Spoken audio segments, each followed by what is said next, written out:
Power's been out long enough that your phone stopped pretending. No buzz, no bars, no blue light to reassure you civilization still exists. Then, a single sharp sound. Not thunder, not a car backfiring, metal meeting glass. You look through the blinds and realize something ugly. The first emergency isn't fire or flood or the dark. It's people. The kind who used to wave at you. The kind who borrowed a ladder once and never returned it. Now they're pacing like wolves that learned what doors are made of. Welcome to a real blackout. Where the threat isn't nightfall, it's the clock. Here's the part nobody likes saying out loud. Modern cities run on a just-in-time diet. Electricity isn't just lights, it's logistics. It's pumps, payment systems, refrigeration, alarms, traffic control, hospital equipment, and the thin social agreement that says we're not animals. That agreement lasts about as long as the last working ATM. You don't need a Hollywood apocalypse for this. You just need no refrigeration, food spoils fast, no card payments, shelves stop moving legally, no fuel pumps, delivery trucks become museum exhibits, no communications, rumors replace facts, no enforcement. The bold start experimenting, and yes, crime patterns after disasters consistently show this. When basic services fail, violence and opportunistic theft rise, not because everyone becomes evil, but because enough people become desperate. Desperation is a chemical process. Add hunger, subtract sleep, multiply fear. So this isn't a list of where to loot. It's a list of where you get trapped. 8 places that turn from normal life into a blender. Fast. Not days, hours. And if you want the rest of this breakdown later, save it somewhere safe. Let's start. Number 8. Pharmacies. The first real riots. People don't panic hardest over chips. They panic over withdrawal and dependence. A shocking portion of adults rely on daily prescriptions. Insulin, blood pressure meds, antidepressants, seizure meds, inhalers. When the power goes out, 3 things happen quickly. Computers fail. No internet. No insurance checks. No, sorry, we can't dispense. Refrigeration breaks. Cold chain meds start degrading. Refills become impossible, and then the math gets mean. Someone who can't breathe without an inhaler doesn't wait their turn. Someone in withdrawal doesn't negotiate politely. Someone who thinks their child needs antibiotics doesn't care about morals.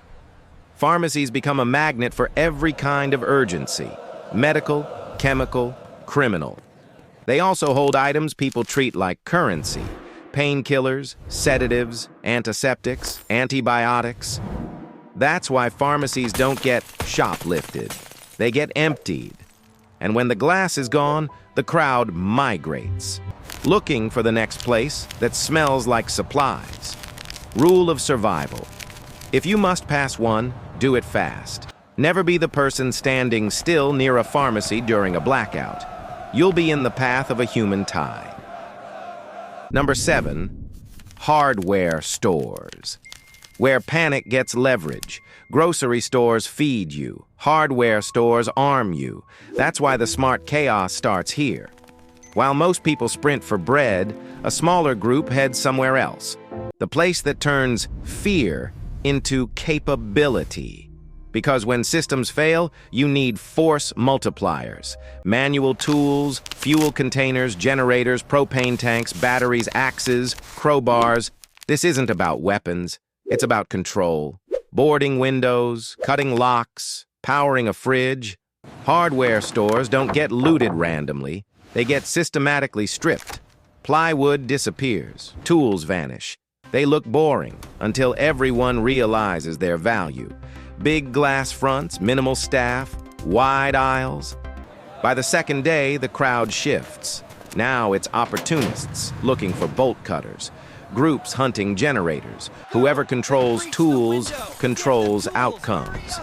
Once the first window breaks, The store becomes a feeding frenzy. Rule of survival. If you don't have what you need before the blackout, you're not shopping. You're volunteering to be in a conflict where everyone suddenly understands leverage. Number 6, gas stations. The illusion of mobility. Day 1, people check their phones. Day 2, they check their fuel gauge. And that's when the problem hits. Fuel doesn't move without power. No electricity means no pumps. Doesn't matter if the tanks are full, they're just heavy decorations now. Gas stations erupt early because fuel isn't just about driving away. It's about running generators, heating spaces. A 5-gallon container becomes a negotiation chip. Lines stretch around blocks. Tempers shorten. Arguments escalate into threats. People sabotage pumps out of rage. Generators vanish. The danger isn't just violence, it's attention. Gas stations are loud, crowded, visible. They broadcast desperation like a flare. If you depend on public fuel once the lights go out, you're behind the curve. Gas stations don't offer escape during a blackout. They offer confrontation. Number 5, big box stores. Where civility collapses. These places look safe. Bright aisles, wide doors, everything you think you might need in one building. That illusion lasts about half a day. Big box stores are the final warehouse of the supply chain. The place where infinite availability pretends to exist. When the power drops, that fantasy dies fast. No scanners, no registers, no inventory control, no real security once the first wave hits. And the first wave always hits sooner than expected. Within hours, crowds pile in. Just to grab a few things, then shelves thin, then voices rise, then someone decides rules are optional. Once panic tips, these stores don't empty gradually. They collapse. People don't move down aisles anymore, they surge. Carts become shields. Hands grab anything with weight or resale value. Organized groups show up knowing exactly where the pallets are. Trampling happens. Fights break out. People get followed home. The danger isn't starvation, it's density. Thousands of stressed bodies in a space designed for convenience, not conflict. Rule of survival. If you walk into a big box store during a blackout thinking you'll be quick, you're not planning, you're gambling. And the odds don't favor the polite. Number 4, liquor stores. The chemical pressure valve. When the lights go out, alcohol stops being a vice. It becomes medicine, morale, and money. A significant number of people are physically dependent on it. When supply stops suddenly, withdrawal isn't discomfort. It's nausea, tremors, hallucinations, seizures. That kind of desperation doesn't wait. Liquor stores become pressure points, not just for drinkers, but for traders. High-proof alcohol disinfects wounds, starts fires, kills bacteria, buys cooperation. Clear spirits are especially valuable. They store well, they don't spoil, they don't advertise themselves with smell the way beer does. That's why crowds don't just raid liquor stores, they strip them. Bottles shatter, shelves go bare. People fight over whatever's left, including things that were never meant to be consumed. And when those stores are empty, the search doesn't end. It relocates to basements, garages, and anyone rumored to still have a bottle. Rule of survival. Alcohol is a tool, not a trophy. If you have it, keep it sealed, hidden, and unmentioned. The moment it becomes public knowledge, you're no longer invisible. Number 3, pet stores. The overlooked vault. Nobody rushes a pet store on day 1. That comes later, when the cupboards echo. Pet food isn't designed to taste good. It's designed to last. High calorie, high protein, shelf stable, sealed in thick bags that don't beg for attention. After 3 days without a real meal, the distinction between for humans and for animals gets philosophical fast. But the food isn't even the real prize.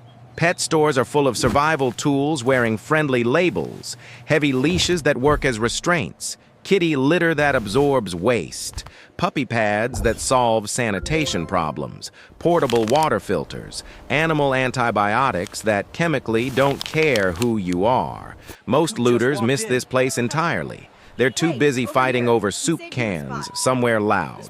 The smart ones move quietly, load efficiently, and disappear. Rule of survival. Starvation makes people obvious. Quiet preparation makes people invisible. If you ever step into a pet store during a blackout, do it without urgency and without witnesses. Number 2, schools. The sleeping giant. Schools don't look dangerous. That's the mistake. A single elementary school holds enough supplies to keep hundreds of people alive for days. Bulk food, grains, canned fruit, milk substitutes, bottled water. But food is just the surface layer. Under it, batteries, office supplies, cleaning chemicals, first aid kits, science lab alcohols, protective gloves, gym mats, blankets. Schools are designed to support life during normal chaos. When real collapse hits, that design becomes a beacon. Parents show up first, then opportunists, then organized groups who understand that a building with multiple entrances is worth fighting over. Once word spreads, schools stop being shelters. They become objectives. Rule of survival. Never stumble into a school during a blackout without knowing the layout. Entrances, exits, storage rooms. Knowledge weighs nothing and keeps you from walking into someone else's plan. Number 1, hospitals, where hope turns feral. Hospitals run on electricity the way lungs run on oxygen.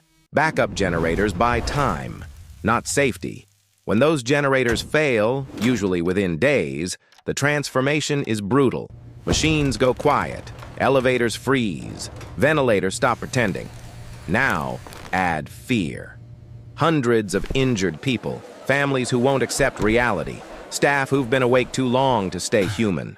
Hospitals hold the most valuable items in a collapsed world: pain control, antibiotics, 4 fluids, oxygen. That's why they don't just get looted, they get hunted by gangs, by addicts, by people who believe one vial might save someone they love. Security disappears early. Order follows. Rule of survival. A dark hospital isn't a place of healing. It's a concentration of pain and scarcity. If you think you'll just grab medical supplies, understand this. Everyone else had that idea first. Preparation doesn't happen with adrenaline in your bloodstream. It happens now, in daylight, without witnesses. Learn basic medicine. Build what you need quietly. Don't advertise competence.